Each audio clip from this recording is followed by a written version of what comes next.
Hi, ons is amper gereed om op stage te gaan.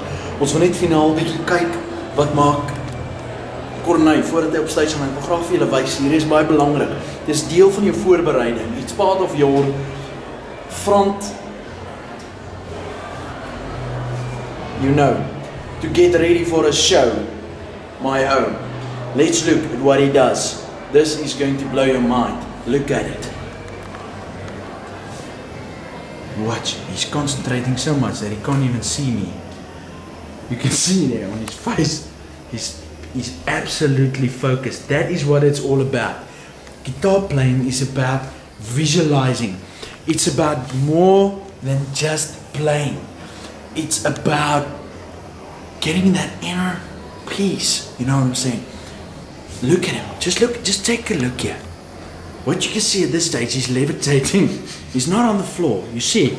So that is really what it's all about, you know. Look at this. Just look at this. There he goes. Wait. Look at and there he goes. Just like that. Levitating, you know. That's what it's all about.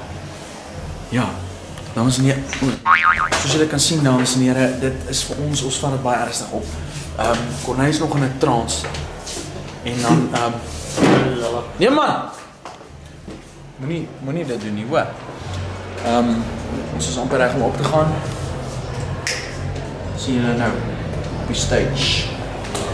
We ready? Okay. Die stadig gaan met die akkerdiskus, hoor.